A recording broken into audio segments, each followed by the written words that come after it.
Salut à tous et bienvenue. Aujourd'hui, notre coup de cœur va vers les élèves du lycée professionnel agricole du Robert. Au-delà de l'apprentissage, ils s'intéressent fortement à leur environnement. Alors, il est vrai que le lycée est situé sur un vaste terrain qui surplombe le quartier Four à Chaux. Ils ont donc une vue imprenable sur la baie du Robert.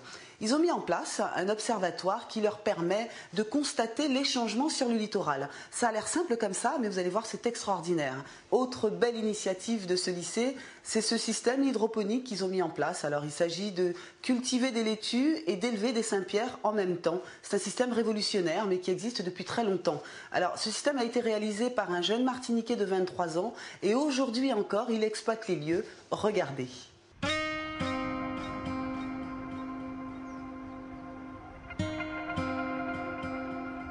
Dans ce carbet bâti par ces quelques élèves, on ne se contente pas d'admirer le paysage, on observe et on compare. Pour évaluer les changements environnementaux, les jeunes se réfèrent à une photo. Prise il y a quelques années, elle dévoile des détails géographiques et géologiques du littoral. Les regards sont différents, les investigations et les constatations se font selon l'œil de chacun. Ce ne sont pas des gros changements, mais ça touche quand même le paysage, parce qu'il y a des industries qui se sont mises en place. Donc ça affecte quand même le paysage légèrement. C'est là qu'on voit que le regard est différent, parce que lui, il n'a pas vu, moi j'ai vu que le changement qui s'est effectué. Donc ça choque quand même, ça fait prendre conscience de certaines choses, de voir que l'homme a quand même un impact sur la nature. Entre boutures, semences et autres activités agricoles, ils apprennent à maîtriser l'environnement. Pour les aider, des panneaux sur lesquels figurent des éléments clés de la nature. Ils sont aussi à l'origine de ces panneaux informatifs, un travail de recherche colossal. Il fallait trier les informations de façon à ce que ça puisse entrer sur un panneau pour que ça soit explicite et que les personnes qui vont venir puissent comprendre rapidement. Pour eux, il ne s'agissait pas seulement de trouver les informations, il fallait les vulgariser. La définition qu'on a sous les livres, c'est assez technique. Et je pense que les enfants qui vont venir là ne vont pas comprendre, donc c'est de marcher un peu pour qu'ils puissent comprendre. La baie du Robert connaît un mauvais renouvellement de l'eau, comme elle a un relief accentué et que la mer n'a pas le temps de renouveler l'eau.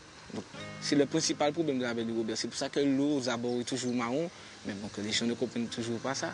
Donc c'est un problème qu'il faut résoudre avec un meilleur assainissement de l'eau, je pense. Ces panneaux présentent les écosystèmes, certes, mais ils permettent surtout de comprendre les phénomènes qui touchent la baie et les risques écologiques. Un travail réalisé avec la collaboration de Pierre-Marie, agronome, et Madame Coran, leur professeur. En contrebas de cet observatoire, une activité ancestrale, mais qui aujourd'hui apparaît comme une révolution. C'est l'aquaponie, une technique qui associe l'élevage de poissons et la culture de végétaux.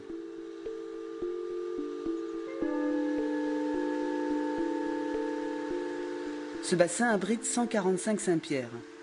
Ils évoluent dans une eau qui n'est jamais changée. Cette même eau sert à irriguer les laitues plantées en aval. Elles sont nourries grâce aux déjections des poissons, une source naturelle d'engrais qui se substitue aux sels minéraux chimiques. Quant aux laitues, elles servent de filtre. Cette même eau qui alimente les bacs de culture de poissons, d'élevage de poissons, cette eau va alimenter les bacs hydroponiques dans lesquels seront cultivés les végétaux. Elle est traitée? Alors cette eau, elle est traitée. Alors on a deux grandes parties, unité aquacole et unité hydroponique. Et entre les deux systèmes, on a une unité d'épuration qui est en contrebas par ici.